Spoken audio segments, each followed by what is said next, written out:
Hey, welcome back to the Disney Plus Everyday Challenge. Merry Christmas. On April 28th. Yeah, it's. I have no control over what gets selected from day to day. Like, if you're new to this and curious as to why I'm wearing this hat in April, well, hey, at the end of each episode, I pick the next one. And in this situation, well, yesterday we picked a number that corresponded to Snowglobe, a 2007 film. It's an hour and a half long, and it stars Christina Milian. Milian? Milian, sure. She's this lovely young woman who is perpetually single and is always being set up by her family. Well, she plays Angela, by the way. Angela, not Christine Milian. I'm sure she's tons of suitors if she's not already married. Anyway, she in this, Christina plays a young woman named Angela who lives in Brooklyn with her family, and they have very strong. I don't know. I don't think they're authentic Brooklyn accents, except for Lorraine Bracco. I have a feeling hers is pretty solid. I don't know. I don't know. But hey, what do I know? Anyway, she she loves Christmas. Angela loves Christmas, and she is just, man, everything's when she works at her parents' deli in Brooklyn, and when she packs up just a little 2 pounds of sliced pastrami or whatever it is, she puts it in a beautifully wrapped gift box rather than just paper box. Go, it's a little bit much. She's a little obsessed, and she wants a traditional Christmas. Or the family, when they get together at Christmas time, they pretty much make green lasagna, and they consider that Christmassy. And she's just like, I want a goose. I want something Christmassy. I want us to sing songs and do Christmas family things. She's a little obsessed. So much so that she's perpetually single, and her parents always seem to.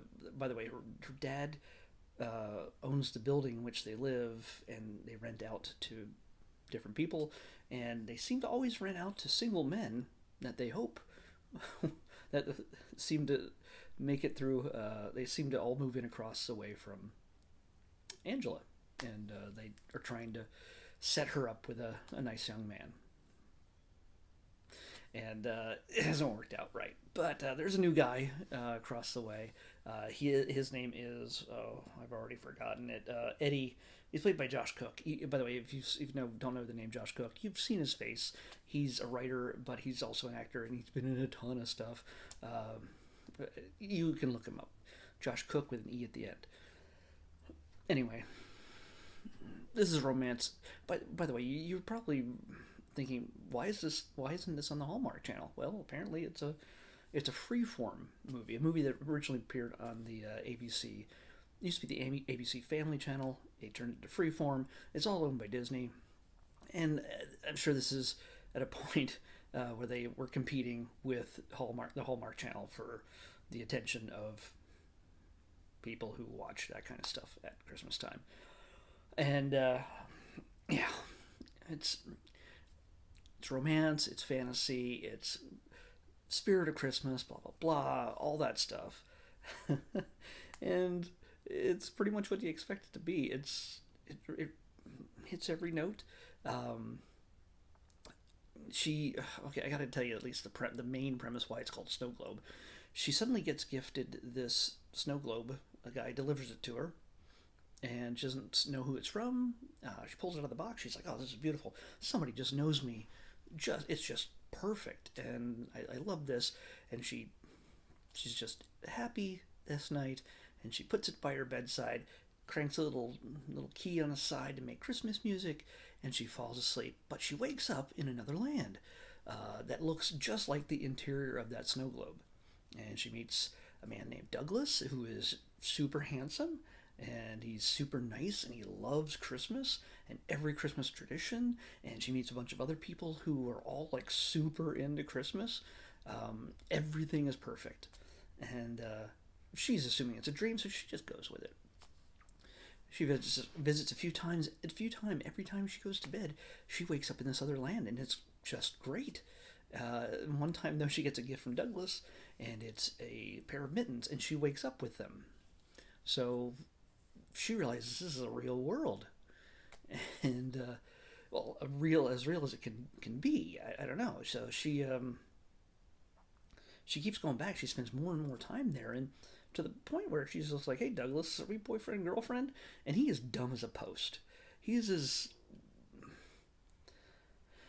he just has he has the mind of like an 8-year-old for the most part. He's just like, "I love Christmas," and she goes with it because he's handsome and he's sweet and he's kind. So yeah, there's not a whole lot to go with there, but she could have done better. And that's not like she's really. She is super picky, I guess, but she's also really not looking for anything else other than the things that she loves, like Christmas. And so he's perfect. He he buys into the boyfriend girlfriend thing, but she has to go back to reality every morning. She wakes up, and although she stays asleep longer and longer, she's late for work. She doesn't hang out with family or friends, and well, guess what? She's she's like, oh, I'm gonna tell my family that I'm not gonna come home for dinner. They're still a few days away from Christmas, by the way. Of course, there's always a Christmas kind of deadline. There's not really a ticking clock on this one. It's just that everything has to culminate at Christmas. There's no, oh my gosh, if we don't set things right by Christmas Eve, then everything will stay stuck this way. There's none of that. It's everything is pretty much tension free, even when things get super weird. Um, and she stays in the real world a little bit too long, and all of a sudden Douglas shows up at the worst possible time because she's starting to get along with the neighbor boy, the neighbor guy, Josh Cook, Eddie, after her parents invited him to a family dinner against her will. But she still started liking him. So, right when she starts to really realize she likes him, Douglas shows up in the real world. And everything goes haywire from there. So the funny thing is Douglas is he's performed by what's his name, Matt Kiesler. Matt Kiesler is funny. He's got great delivery. Uh, there's actually some really decently. I have low. I have really low expectations for films like this, and they're usually dumb as dirt and entirely predictable. But Matt Kiesler as Douglas, he actually does a really good job at playing this completely oblivious guy somehow dragged into this real world. And she shows him around New York City, and he is overwhelmed but overjoyed. Uh, and uh, it's he gets in all sorts of little trouble, but when he has to keep himself out of trouble when she has to go to work, well, guess what? Um, he gets babysat by Eddie, and Eddie has no idea what Angela sees in Douglas. It's the last person you'd ever have your real world potential boyfriend babysitting your fake world Christmas boyfriend. It's completely absurd. It falls into awkward sitcom territory in about the last half of the film, mostly the last third. But Douglas's delivery when it comes to talking about his experiences and friends he's made, they're gold. They're actually really funny. I wanted to hate this movie more. I really wanted to dislike it, and I'm surprised that I like it at all. Um, yes, for the most part, it's pretty predictable. You can kind of expect that something's going to go wrong in the third act or second act, or the structure's not important. Either way, it all works out. It actually has a resolution that I didn't expect. Like, yeah, that it's not like it's a oh my god a brain breaker, but it works out. It's not done like oh gosh I really love my family. I wish it would all go back to normal. And then suddenly she blinks and she's back in the real world again. No, that's not how it works in this one. Yeah, things sort of return to normal, of course, but not in the way you expect. So I can't say that I super recommend this movie. Um, uh, Christina is lovely, and she's nobody here's winning an Emmy.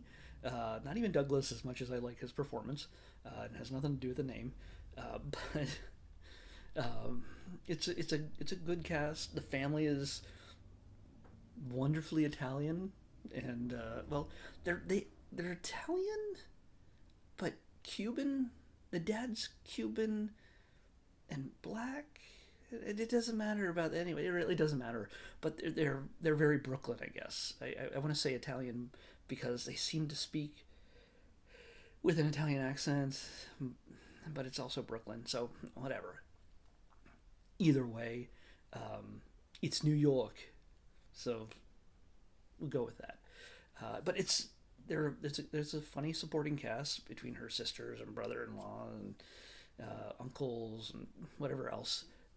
It could be a whole lot worse. This thing could be a whole lot worse. I've just noticed halfway, all the way through watching this, that the camera is completely out of whack here. Oh, there we go. We get the whole full screen. Whatever. Anyway, I liked it. I'm almost embarrassed to say that. And I know I didn't love it. I'm not gonna watch it again. Somebody like forces me. Um, I mean, yeah. I mean, it held at gunpoint. It wouldn't hurt. It's. I would watch it again at gunpoint. I don't know if that's a good recommendation or not, but still, yeah. It's a good cast. It's predictable up to the toward the end, but it's a good time. There are much worse Christmas movies, especially on the Hallmark Channel. But hey, this one's on Disney Plus, and even though I thought I went through all the major Christmas stuff last December, apparently not the case. So I might be breaking out this hat again at some point. But yeah, Snowglobe. Who knew? Let's just check out tomorrow's. Let's pick one. 278. 278.